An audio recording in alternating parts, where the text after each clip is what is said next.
ꯁꯤꯗ ꯑꯩꯈꯣꯏꯒꯤ ꯉꯥꯛ ꯎꯅꯖꯕ ꯐꯪꯖꯕꯁꯤ ꯌꯥꯝ ꯅꯨꯡꯉꯥꯏꯖꯩ Roshan ngasi akhoi movement se movement si akhoi so akhoi last 5 years si akhoi masi ambiba football ka faina akhoi sindur lai adu matam masi adum lak khamu bu yadam na ngasi sudum yori wakhal kari pau. Thank you Subash tasengna nungai phauje wakhalda handak mangar suba AMFIMPA football tournament asi ai chahi khudingi isona chanbidana haitare tikta kaidana yawa phangjabade ai di khwaidai laibak phabani na khanjai yam nungai aduga ngasigi khaba akhoi ngasigi akhoi na hujiksi preliminary sama sanar matungda tournament si hori akhoi amiksiga akhoi senior directors guild akhoi director gi halwer ba amayam siga wakhal ka mai tawi moinaga hujing ak yengbi buda halin singa swaida selakpasa tasengna di yam nungai ball je akhoi gi dum entertain ju oe sida akhoi gi film gi circle gi ngakta oiba tournament oibana khaiba hitaba sidi yes to life no to drug ta akhoi gi haidi sanaba mayam sibu akhoi pungning thawat pagi oina tournament asi sinjabani na adum yengda entertain oe dum no e adum ahan mayam na kaw bu je akhoi dum nungai je yeng Okay, aduga Johny akhoi ngasi di wakhal si nahan ge di akhoi gi karani akhoi gi sanaba si atopa events ta kaida mayam sanaru re film gi akhoi gi world mayam ma haidi thengnaru kan ngasi saina field ga laga akhoi gi mas pat masa hafsan dana torga mayam gi akhoi film fraternity gi mayam ahlaman sing adu isil nauk sing mayam go unabasida wakhal daga kari phobi ayu indi yamna nungai haitare siga next one igidi sima AMFIMPA cup yaujaba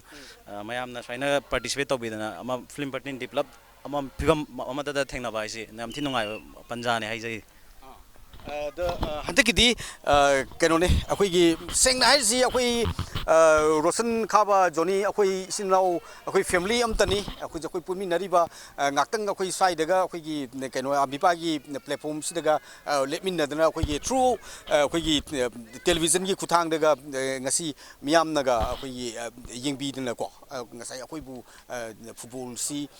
football masana sida ngasai akhoi gi renedi naga panbiramba yamna promote birambu masai sida di adai akhoi gi film gi wall si kitang laphoga akhoi sports star amnaga akhoi player amnaga khanbu wakhal si side Roshan gi wakhal nadi kamai ga feel tobi ngasai ai yamba yamna habibedo ajum taja hoye du pung yamba renedine habiramado haita tasengna wakhal yam nungai jaba ma poe sengna dumaina digi PCB gi haidi sangnai player amana admaina ga akhoi haidi film da chen chongjana leijariba khoida admaina thongna pibiramba akhoi bu haidi interest tobiramba haitare ngasigi AMFIMPA tournament sida admaina ga habiramba je ai wakhanda di yam nungai jama phauje yam nungai aduga khaba me si kari le haidi kari numita le akhoi hujik mathang sigi director ga amik siga jeloraga akhoi gi match le akhoi ga amik b ga yes actor at siga hujik amik biga hujik amuk sigi me sigi hek loirakpada amuk sanagadoribni aduna field sida laminaga lepalaitana akhoi gi football si akhoi matang sanarakpanina masi akhoi gi television gi khutangda yengbiriba singsi ko masi akhoi gi kaino tobigano akhoi tv mamang si thadopigano sana thangna basi akhoi ko tv mamangda imungda lergadi ingam gani bai fu natraga hitar gasi tawna adum masi makola laibiro haibu wafam si thamjage aduga khaba nahange akoina ngaujaruri si ko akoigi frame ama khaktani akoigi sigi frame sida camera gi frame sida ngaujadana akoigi director na takpirakpa akoigi nokpa kappa olu ondana tauba akoigi samna ganda akoigi canvas samada akoigi artist samana magi brush na yining bamong de yekpa dumaina akoi sisu akoigi team dugi matungina akoina ga act tokibane ado ngasi de akoigi feel sida thokpiraga ngasi makhal makha kayagi akoigi leiteng loinana posi amakha nairakadori kamaina wakalda si akhoi ahamazu natre sida ida akhoi sanai je dum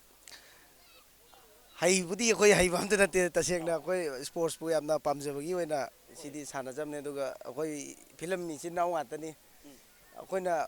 film mi sin naw mayam jing jina punjal laga koi sport sibu thoga semne aduna si lampak sida ju mungai adum akoi ek tok jagi bido dai uk kera long era koi bo jidi ka da yade ka na mo honer ka sana ge kaje yes yam nungai rajani ai di ngasi gi ko Johny ko ngasi gi kari haini akoi gi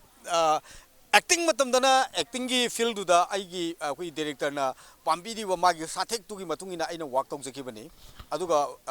whereas akoi gi field da tholaga na football gi masana sida akoi na tekna khoi dana akoi gi maring tamadu utorib ne Johny akoi gi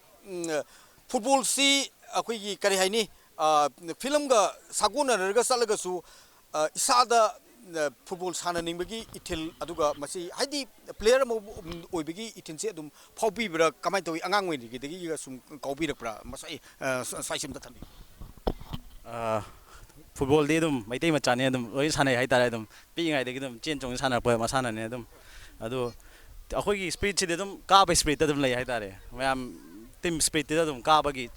level si da dum akhoi masina ka de de to ga de haidi fraternity amata oi su akhoi di spirit si dum ka ba gi chang da dum lai jaw hai tare yes aduga Roshan ko akoi gi kaino gi AMFIMPA na yes to life no to drug haiduna akoi gi sahi manga si akoi gi sanadana lai aduga sam akoi si akoi gi yam na hawiri adum orga su akoi naga akoi gi haurai ba inau sing angang sing daga akoi naga smile ga tominar ga di hena phani gaina haiba wakalon sida nisa dagi khra lapthok lai si kaina haining bo wakalon si tasengna AMFIMPA na handaka mangar suba football tournament asi haidi lam khudingi mafam jaga da amta mana da bidai tare sai khudingi sumaina awareness pi bai type da lekai khuding da sumaina sin baje yamna afaba mani na khanjai aduga tungda hagol riba yuching jin ju haitare sana khona bagi hadi isa sidi isa ka tane gine kan du je aina chen bai je ai hakjang phaba da ka oi je huji matam da sengna hai matam da hoi khalak pajidi ngau ga da bani langa da bani adubu isa da loi leire hai tare aduna sumaina hoina film tokje chen chongjo ta ga ju hoina sumaina adi halam manjing naga sumaina ga lit topiraga tournament ma sumaina sinbiraga hai tare football haiba masana sida sumaina awareness piba je lekai khodinge angang jing da ju hai tare moi da ju yamna choba para amane na khanjai ne yes adudi ngasi gi akoi gi lengsin biraba akoi gi guest ko aduga loina AMFIMPA magi degi akoi gi team sida amtang akoi laktang lawmina si yes to life no to drug haiba kolauk sim tang lawmina si ready 1 2 3 yes to life no to drug yes to life no to drugs yes to life no to drugs thank you